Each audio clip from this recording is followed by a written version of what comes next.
pollution is defined as the presence of toxic chemicals, pollutants, or contaminants in the soil in very high concentrations to pose a risk to human health and the ecosystem, or in this simple word, alteration in the natural soil due to human activities in turn soil pollution. For example, exposure to soil containing high concentrations of benzene can increase the risk of soil pollution diseases like contracting leukemia. Industrial chemicals pollution refers to substances that have been used in industrial processes to make goods, conduct research, and perform other industrial activities. They are used in many industries and are essential to industrial production and daily life. Industrial chemicals are used in a wide range of products, including detergents, cereal, clothing, and toothpaste. Industrial chemicals can be toxic and can contaminate the environment and harm human health. They can be released into the air, soil, and water during manufacturing, use, and disposal. Some industrial chemicals are persistent organic pollutants which are difficult to remove from the environment. Environmental impacts of industrial chemicals. Soil contamination. Chemicals like lead, arsenic, cadmium, and pesticides can contaminate soil through improper water disposal, mining operations, or agriculture runoff. This affects soil fertility. Plant growth can make crops unsafe to eat. Effects on human. Thermal contact. Direct skin contact with contaminated soil can cause skin irritation, allergies, or even the absorption of certain chemicals through the skin. Next, inhalation. Dust particles from contaminated soil can be inhaled, carrying pollutants into the respiratory system and potentially causing respiratory problems. Here is the factors about industrial chemicals pollution. First, inadequate treatment. Improper treatment or disposal of industrial waste can lead to the release of hazardous chemicals into the environment. This can occur through leaks from landfills, inadequate wastewater treatment, or improper storage of hazardous materials. Next, chemical manufacturing. Production of chemicals inherently involves the use and generation of various hazardous substances. Accidental releases, leaks, or improper handling during manufacturing. Lastly, resource extraction. Industries involved in mining, oil and gas extraction often release harmful chemicals into the environment. This can include heavy metals, hydrocarbons, and other toxic substances that contaminate soil and water. Civil engineering solution. Constructing vertical barriers such as slurry walls or sheet piles around the contaminated area can prevent the spread of pollutants to surrounding soil and groundwater.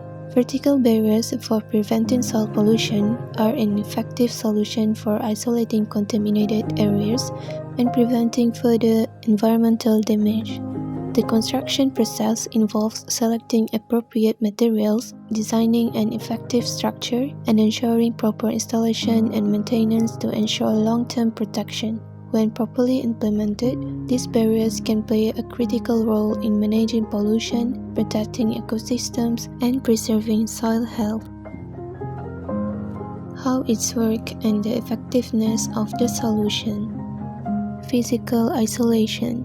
The vertical barrier physically separates contaminated areas from the surrounding soil, preventing the migration of pollutants into clean and uncontaminated zones. It essentially contains the pollution within a designated area, blocking it from spreading into adjacent soil layers, groundwater, or surface water. Filtration and treatment only for some barrier types. Some vertical barriers, reactive barriers, are designed to allow water to pass through while removing or neutralizing contaminants. For example, barriers using materials like activated carbon or zero-valent ion can chemically react with and filter out harmful substances, reducing the overall toxicity. Next, the solution also effective in containment, long-term durability, and also can protect the ecosystems.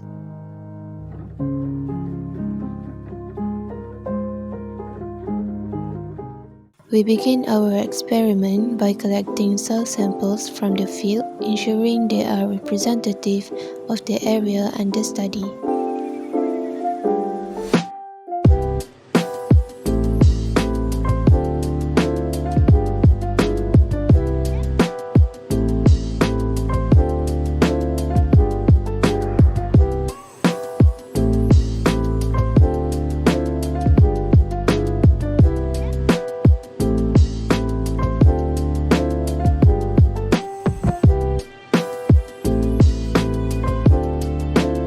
We begin our experiment with weighing the prepared soil sample using a digital scale to ensure accurate proportions for chemical digestion. Next, record the value and pour the sample into the digestion liner.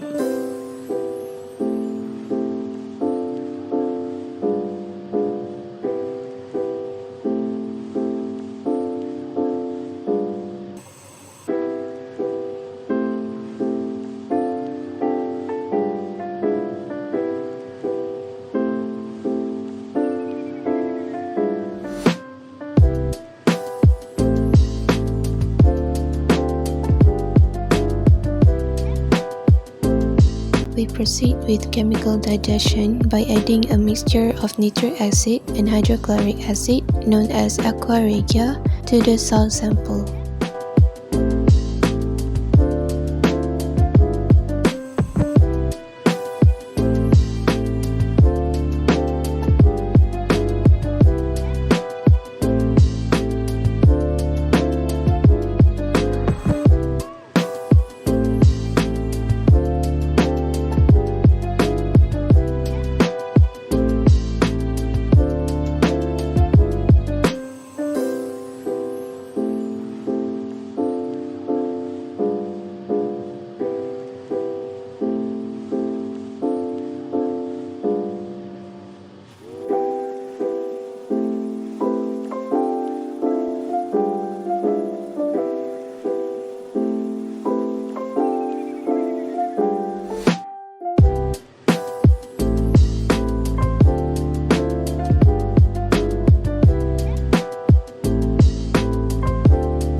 The mixture is heated under controlled conditions to break down the soil matrix and release the heavy metals into solutions.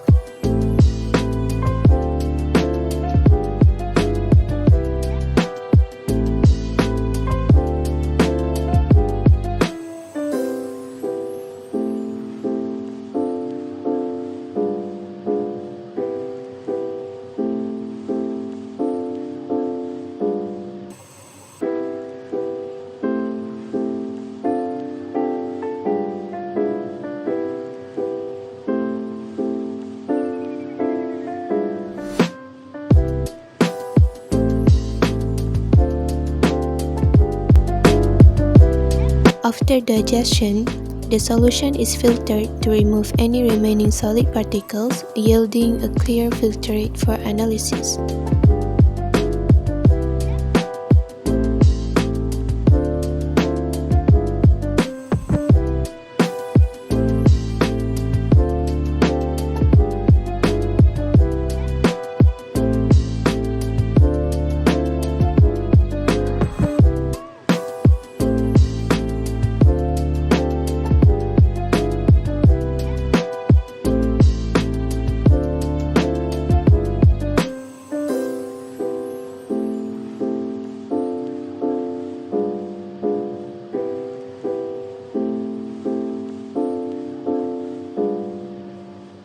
The filtrate is carefully transferred into a sample vial ready for instrumental analysis.